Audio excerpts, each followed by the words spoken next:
नमस्कार, मैं Bhimrao Lonare IBM TV 9 news पे मैं आपका स्वागत कर रहा हूँ। इस वक्त मैं मातोश्री रमाई अंबेडकर जो उद्यान है उस परिसर में हूँ और ये लघुवेतन कॉलोनी का मातोश्री रमाई उद्यान है। आप देख सकते हैं जो विधायक है उत्तर नागपुर के वो नितिन राउत वो यहाँ पे यानी इस उद्यान में आए हैं और हर उद्यान को जो उत्तर नागपुर के जो उद्यान है वहाँ पे जाके जनसंपर्क बढ़ा रहे हैं। जो मॉर्निंग वॉक को आते हैं उनसे वो बातचीत कर रहे हैं। जो समस्या उद्यान में है उसके बारे में जो लोग हैं यहाँ के उनसे पूछ रहे हैं। वो मॉर्निंग वॉक को जो आए हैं मैं आपको बताना चाहूँगा कि ये देखिए यहाँ पे जो है ये उनके स्वागत के लिए यहाँ पे लघुवेतन कॉलोनी के जो पदाधिकारी है वो भी पहुँचे हैं और डेली जो मॉर्निंग वॉक के लिए आते हैं वो भी लोग यहाँ पे दिखाई दे रहे हैं। आप देख सकते हैं यहाँ पे ये यहाँ लघुवेतन colony, model town, Vidyanagar, Mayanagar यहाँ के सभी लोग यहाँ पे मॉर्निंग वॉक के लिए आते हैं और हेल्दी वातावरण जो है इस लघुवेतन कॉलोनी गार्डन का है। हमारे साथ में सचिव महोदय है जो लघुवेतन कॉलोनी के सचिव है मातेर सर, वो हमारे साथ में है। क्या बताना चाहोगे?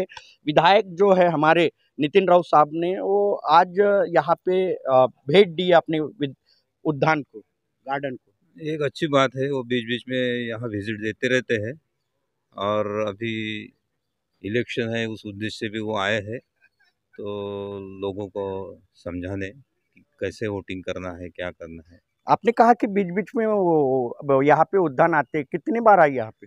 अभी तो 2-3 बार तो आए हैं। आप क्या बताना चाहोगे? मैं यही बताऊंगा, ये लोक नेता है। वो लोक नेता को सब समस्या की जानकारी है, इसलिए उनको कोई बताने की आवश्यकता नहीं है। और ये सारा इलाका उनका जो कार्यक्षेत्र है वो पूरा उनको परिचित है। वो यहाँ तक है कि हर कुटुंब में से किसी न किसी का नाम वो बता सकते हैं, यहाँ तक उनकी पहचान है, यहाँ तक वो जानकारी रखते हैं। मिश्रम साहब, आप भी यहाँ के रहवासी हो, क्या बताना चाहोगे इस उद्यान में क्या समस्या है? यहाँ पर अच्छा मेंटेन किया है जो अभी है यहाँ के लोगों के लिए, और ये उत्तर नागपुर में सबसे अच्छा उद्यान मेंटेन किया है। लोग आते हैं, ऑक्सीजन का फ़ायदा लेते हैं, खुद का शरीर अच्छा मेंटेन करते हैं, एक प्रकार का बहुत अच्छा मेडिसिन मिलता है। हेल्दी वातावरण है, बहुत ही हेल्दी वातावरण है। और सबसे पहली बात यह है कि यहाँ मैं भी करीबन 20 साल से हूँ यहाँ पर अभी सर। यानी सभी लोग बहुत ही अच्छा प्रेम भाव से रहते हैं, बातें करते हैं, मिलते हैं। मुझे एक बात बताइए, अभी विधायक जो नितिन राउत साहब है उत्तर नागपुर के, उन्होंने हमारे मातोश्री रमाई उद्यान को भेंट दी है। नहीं, अब एक बात मैं बताता, आप साहब की बात निकाले तो इनका इतना बड़ा कंट्रीब्यूशन है कि मेरे जहाँ तक ख्याल से कि महाराष्ट्र में उनकी जैसी व्यक्ति ने कि जिन्होंने इतना बड़ा कंट्रीब्यूशन सोसाइटी को दिया है। धम्मे के कार्य में उन्होंने जो इंस्टीट्यूशन बनाया है, विहार बनाया है, बहुत सारे ये बना, अभी देखो इंटरनेशनल जो ये बना है अभी, हाँ, कन्वेंशन सेंटर इतना बड़ा है कि हिंदुस्तान में नहीं है। और अपने लोग हमेशा जाते थे, कहाँ बर्डी जाओ तो कहाँ रेसिमबाग जाओ, अपने लिए खुद का मिला कि जो टैलेंटेड लोग हैं, जो बुद्धिजीवी लोग हैं, जिनको अपने विचार धम्म के बारे में, प्रचार प्रसार के लिए बारे में एक सेंटर चाहिए था। जो तथागत ने बताया, बाबा साहब ने बताया कि अपने को इंस्टीट्यूट चाहिए, बाद में प्रचारक चाहिए और फॉलोअर चाहिए। तो उसके हिसाब से उनका इतना बड़ा कंट्रीब्यूशन है कि महाराष्ट्र में किसी का नहीं, जहाँ तक मेरे ख्याल से। और इतना भी नहीं कि सोशल एक्टिविटी में, कि पॉलिटिक्स में रहने के बाद में अपन उन्होंने क्या किया है, जो अपना नीली टोपी, जो इंडिया में सबसे पहली व्यक्ति है कि जिन्होंने आज भी अपना जो ये है मेंटेन किया है अपना, क्या नहीं, सुनो मैं बताता, आपने उनका नाम लिया तो उनका इतना बड़ा कंट्रीब्यूशन है कि मैं एक्सप्लेन भी नहीं कर सकता। आज भी एक ही व्यक्ति है मेरे महाराष्ट्र के अंदर कि डेयरिंग से, डैशिंग से रहने के बाद भी अपना वर्क उनका काफी चालू है, प्रोग्रेसिव है, हर जगह, हर फील्ड में, हर व्यक्ति में, हर एरिया में। निश्चित ही हमारे साथ में अध्यक्ष महोदय भी है। अध्यक्ष महोदय, आइए ना आप भी। नितिन राउत साहब अभी हमारे उद्यान में आए हैं, मातोश्री रमाई उद्यान में, क्या बताना चाहोगे आप? अभी जो विद्यमान महाराष्ट्र विधानसभा के जो चुनाव होने जा रहे हैं उसके मद्देनज़र वो कॉलोनी को भेंट देने के लिए आए हैं। तो कॉलोनी का अध्यक्ष होने के नाते कॉलोनी की तरफ से हम उनका स्वागत करते हैं। तो उनका स्वागत है कॉलोनी के अंदर में। हम उनकी बात सुनने के लिए सब लोग यहाँ पे इकट्ठा हुए हैं। काफ़ी अच्छी तादाद में मॉर्निंग वॉक के लोग यहाँ पे आते हैं रोज़ सुबह। तो अभी तो हमारे साथ उन्होंने भी उनसे काफ़ी राउंड उनसे लगाए। आपको क्या अपेक्षा है? आप ये उद्यान के लिए कहा जाता है कि आप उनके पास निवेदन देने गए थे। एक देखो, क्या है, जनप्रतिनिधि होने के नाते हमारा अपना फ़र्ज़ होता है कि हम उन तक जाएं, और उनका भी फ़र्ज़ होता है कि वो हमारे लिए काम करें। तो पिछले इतने सालों का तो उनका जो ट्रैक रिकॉर्ड है वो तो बहुत अच्छा रहा है। निश्चित ही बहुत मैं अच्छा यहाँ काम रोकना चाहूँगा। राउत साहब हमारे साथ में हैं, हम उनके साथ में मॉर्निंग वॉक करेंगे। आइए इधर साथ में आइए। सर, आप आज इस मातोश्री रमाई उद्यान में आपने भेंट दी है, मॉर्निंग वॉक कर रहे हो। जी, यह मेरा सिलसिला है। मैं रोज़ ही वॉक करने जाता हूँ। पहले तो मैं सेमिनर हिल रेगुलर जाता था, लेकिन चुनाव के दरमियान मैंने मेरे निर्वाचन क्षेत्र के सारे जो गार्डन्स है वहाँ पे वॉक करना चालू किया। जो स्ट्रीट्स पे मॉर्निंग वॉक होती है वहाँ पे मॉर्निंग वॉक कर रहा हूँ, तो जिससे क्योंकि वीडियो में प्रॉब्लम नहीं आनी। जिससे अपने लोगों से, अपने मतदाताओं से मेरा संपर्क हो सके और वो संपर्क करके मैं उनकी बातें सुन सकूं, उनसे मुलाकात कर सकूं। यह मेरा उद्देश्य इसके पीछे रहा है। उत्तर नागपुर में काफ़ी गार्डन है, सभी गार्डन को आप भेंट दे रहे क्या? हाँ, अभी तक तकरीबन 6-7 गार्डन पर मेरी विजिट हो चुकी है और बचे हुए समय में और भी जगह पर मैं चला जाऊंगा। दरअसल मेरी इस निर्वाचन क्षेत्र में एक भी गार्डन पहले नहीं था। मैं आने के बाद ये गार्डन्स बने हैं और 2014 के कार्यकाल में मैं नहीं था जब एमएलए, तो यहाँ के तमाम गार्डन ये नागपुर महानगर पालिका को हैंड ओवर हुए और वे मेंटेनेंस इसका बिल्कुल नहीं कर रहे। ना ही महानगर पालिका में नगर सेवक अभी होता है। प्रशासक का राज है, प्रशासक का बिल्कुल ध्यान नहीं उत्तर नागपुर की ओर। एक भी गार्डन, और उन्होंने सारे लाइब्रेरीज भी अपने कंट्रोल में ली, वहाँ पर भी उनका ध्यान नहीं, कोई मेंटेनेंस नहीं, जीरो मेंटेनेंस है। आपने देखा होगा कि बरसात के समय में लोगों के घरों में पानी घुस गया था बरसात का, और चिकनगुनिया, डेंगू जैसे जो डिसीज़ थे वो बड़े पैमाने पे इस उत्तर नागपुर में आए थे और उसके ऊपर भी किसी ने ध्यान नहीं दिया। तो ये तो पोल खुल रही है महानगर पालिका की और बीजेपी की कि बीजेपी उत्तर नागपुर की तरफ काम करने की दृष्टि से देख ही नहीं सकती। उनको लगता है कि इलाका पिछड़ा रहना चाहिए और पिछड़ा ही रहना चाहिए। देखिए, विकास के यानी 2.5 साल आपकी सरकार थी और 2.5 साल में आप मंत्री भी रह चुके हो, नागपुर के पालक मंत्री भी रह चुके हो आप। लेकिन 2.5 साल होने के बाद महायुति की सरकार आई और उत्तर नागपुर का जो विकास जिस प्रकार से होना था वो रुक गया, करोड़ों के काम रुक गए। और इसका कारण बताते हैं कि नितिन राउत साहब जो है विधायक, वो विकास नहीं कर रहे। ये विरोधकों को पहले पूछिए कि पहला 2.5 साल हमें जो मिला सरकार में, तब कोरोना था यहाँ पर, और जब कोरोना था उस वक्त ये विरोधक कहाँ थे?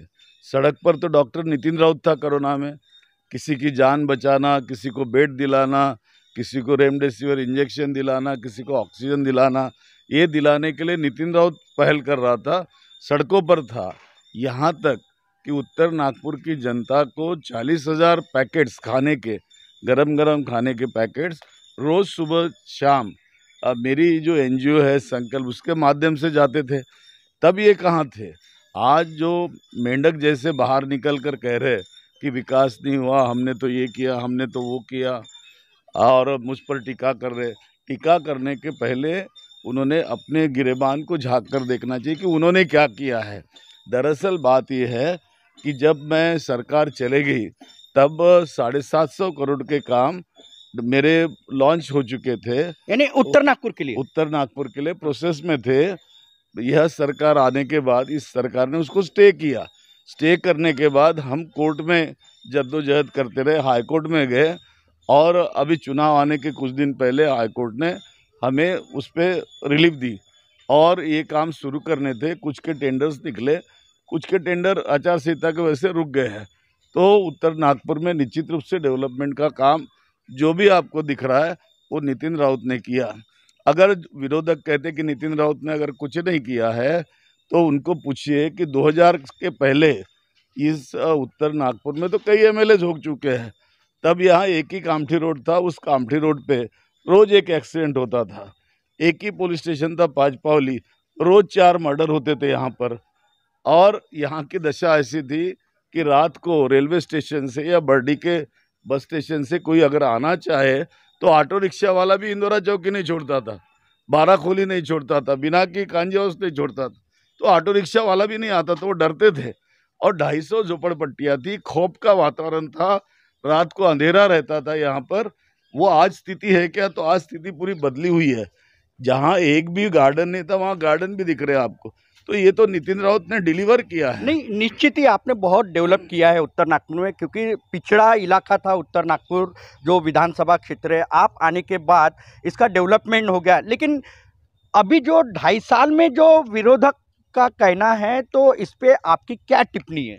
देखिए, मैंने बताया आपको कि एक तो उन्होंने डेवलपमेंट के लिए जो निधि था उसको रोक दिया, काम रोक दिए।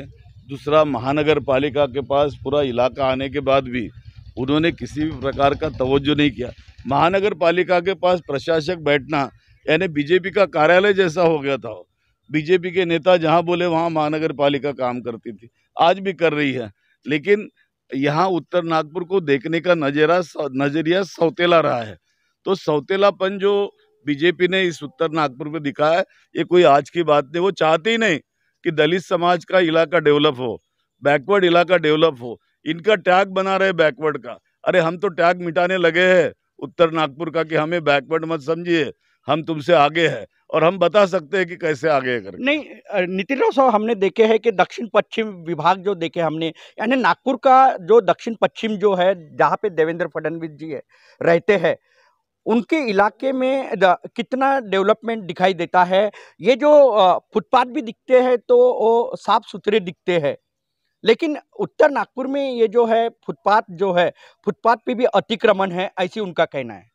देखिए, उनका इलाका सरकारी कार्यालयों से भरा पड़ा है, उनका इलाका डेवलप्ड एरिया है। कोई भी सरकारी ऑफिस अगर शहर में आता है तो वो उनके तरफ ही जाता है। यहाँ तक कि मैंने 2014 में गवर्नमेंट इंजीनियरिंग कॉलेज इस उत्तर नागपुर में लाया था। मैं चुनाव हार गया और वो इंजीनियरिंग कॉलेज वो लेके अपने कॉन्स्टिट्यूंसी पे लेके भाग गए। यहाँ पे सरकारी कार्यालय कोई एक भी नहीं था। आज आपको आरटीओ दिखेगा, बियोलियन का वहाँ पे बाल सुधार गृह दिखेंगे, ग्रामीण मुख्यालय दिखेगा पुलिस का। यहाँ तो पहले कुछ नहीं था ना। यहाँ सरकारी कार्यालय आना चाहता ही नहीं था और ये आने नहीं देते थे। बेरोजगारी काफी बढ़ी हुई है उत्तर नागपुर में, और ये जो महायुति सरकार कहती है कि हमने नागपुर में जो है वो मिहान में काफी 50,000 लोगों को लगा है। गडकरी साहब का कहना था ऐसे, हमने सवाल किया था उनसे, गडकरी साहब से। गडकरी साहब को ये पूछिए कि आपने जो आश्वासन दिया था 50,000 लोगों को रोजगार देने का, पहले ये बताइए कि कितनी इंडस्ट्रीज नहीं आपने यहाँ पे लेके आए, जो इंडस्ट्रीज यहाँ पे रोजगार क्रिएट करती है, एम्प्लॉयमेंट क्रिएट करती। जब इंडस्ट्रीज ही नहीं है तो रोजगार कहाँ से देंगे वे? शहर का डेवलपमेंट अगर किया है ऐसा अगर वो कहते तो मैं उनको पूछना चाहता हूँ कि 2004 में हमने जो IRDP शहर में लाई थी, विलासराव देशमुख मुख्यमंत्री थे, डॉक्टर टी चंद्रशेखर यहाँ कमिश्नर थे, तब यहाँ के रास्ते चौड़े किए। अगर और शहर ये टॉप 10 सिटी में था। आज टॉप 10 सिटी में शहर है क्या? शहर तो पूरा बर्बाद हो गया। और हमने जो रोड चौड़े किए उस पर ही आपने मेट्रो लाया हो, कोई नया काम तो किया नहीं। तो आप जो महाराष्ट्र के गृह मंत्री भी हमारे यानी नागपुर के ये सुपुत्र है देवेंद्र फडणवीस जी। क्राइम रेशियो अगर देखा जाए तो क्या आप बताना चाहोगे? आप भी एक राज्य गृह मंत्री थे। क्या बताओ उनके बारे में। इस शहर में गुनहगारी का रेट तो बहुत ज़्यादा बढ़ गया। महाराष्ट्र में तो है ही, लेकिन शहर में है। ये मैं नहीं कर रहा, ये NCB कह रही, national crime bureau report agency वो कह रही है। तो यहाँ गुनहगारी तो बढ़ गई है, खून भी हो रहे, यहाँ पे हत्याएं हो रही है। सबसे बड़ी बात है कि बलात्कार बहुत बड़े पैमाने पे छोटी छोटी बच्चियों पे बढ़ गए हैं। और इसके अलावा इन्होंने अगर बहुत अच्छा काम किया तो वो ये किया है कि यहाँ के युवकों को बिगाड़ना। जो एमडी कहते जिसको ड्रग्स, आप देखिए जो बाहर के आउटसाइडर्स के रोड है उस पे बड़े पैमाने पे ड्रग का धंधा चलता है और छोटी छोटी लड़के लड़कियां वह अपनी स्कूटी रोककर वो ड्रग्स ले रहे हैं। ये ड्रग्स का तो पहले नहीं था यहाँ पे हब बन गया क्या नागपुर अभी? निश्चित रूप से यह हब बन गया, ये तो पहले था नहीं ना, आज डेवलप हो गया इनके राज्य में। गुजरात से ही आता ना ड्रग, और कहाँ से आता है? तो पूरे महाराष्ट्र को तो उन्होंने ड्रग का हब बनाया, नागपुर भी उससे अछूता नहीं रहा है। अभी महाराष्ट्र का इलेक्शन है और इस इलेक्शन में क्या लगता है आपको कि किसकी सत्ता आएगी? आप महाविकास आघाड़ी के नेता हो, किसकी सत्ता आएगी? लोगों का जो रुझान है वो रुझान है भारतीय राज्य घटना सुरक्षित करना, उसको बचाना। इन्होंने जिस ढंग से उस राज्य घटना को छेड़ा है, संविधान को छेड़ा है, वो लोगों के दिल से अभी तक बात गई नहीं है। लोगों का रुझान उस ओर है। दूसरी बात, इन्होंने जिस ढंग से पार्टियां तोड़ी है, जिस ढंग से इन्होंने एमएलएज को परचेस किया है, वो लोगों को बिल्कुल अच्छा नहीं लग रहा।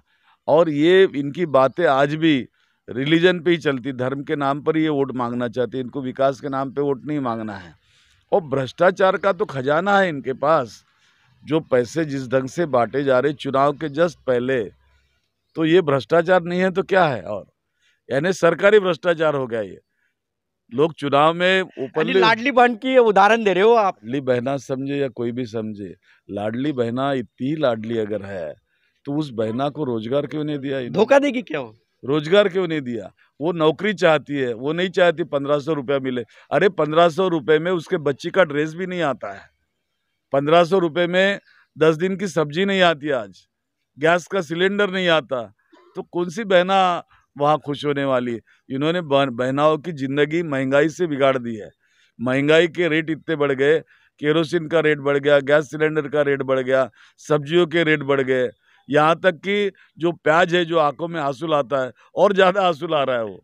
निश्चित ही बहुत ही अच्छा विधायक जो है हमारे उत्तर नागपुर के नितिन राउत साहब ने कहा है। उन्होंने आज हमारे मातोश्री रमाई अंबेडकर उद्यान जो है वहाँ पे उन्होंने भेंट दी है। यहाँ के कुछ जो मॉर्निंग वॉक के लिए जो लोग आए हैं हम उनसे भी जानना चाहेंगे। हमारे साथ में कुछ महिला वर्ग भी है, हम उनसे जानेंगे। आप क्यों उठ के जा रहे हो? मेरे को नहीं, उनको पूछो, अच्छा अच्छा। अरे कोई बोलने के लिए रेडी नहीं है? विधायक आगे कोई बोलने के लिए रेडी नहीं है? हाँ, अच्छा अच्छा अच्छा अच्छा। निश्चित तौर पे मैं बताना चाहूँगा जो विधायक जो नितिन राउत साहब है, उन्होंने आज हमारे इस मातोश्री रमाई उद्यान में उन्होंने भेंट दी है और जो यहाँ पे मॉर्निंग वॉक के लिए जो लोग आते हैं उनसे चर्चा की है। तो ये थे हमारे साथ में उत्तर नागपुर के विधायक डॉक्टर नितिन राउत सर, जिन्होंने हमारे मातोश्री रमाई अंबेडकर उद्यान को भेंट दी है और यहाँ पे जो मॉर्निंग वॉक के लिए जो लोग आते हैं उनसे चर्चा की है। हमने महाराष्ट्र की जो महायुति सरकार है उस विषय को लेकर भी हमने चर्चा की है। वो जो गृह मंत्री महाराष्ट्र के उनके विषय को भी लेकर हमने चर्चा की है। उनका कहना है कि महाराष्ट्र में विकास आघाड़ी की सरकार आएंगी और जब से 2.5 साल में यहाँ पर जो गृह मंत्री है देवेंद्र फडणवीस जी, और जब से गृह मंत्री बने हैं तो उनका जो होम टाउन है यानी नागपुर, वहाँ पे क्राइम रेशियो बढ़ा है, ऐसा कहना भी डॉक्टर नितिन राउत इनका है। आप देखते रहिए IBM TV9 न्यूज़। हमारे चैनल को लाइक कीजिए, सब्सक्राइब कीजिए, आइकॉन बेल बटन दबाना न भूलें। धन्यवाद, नमस्कार।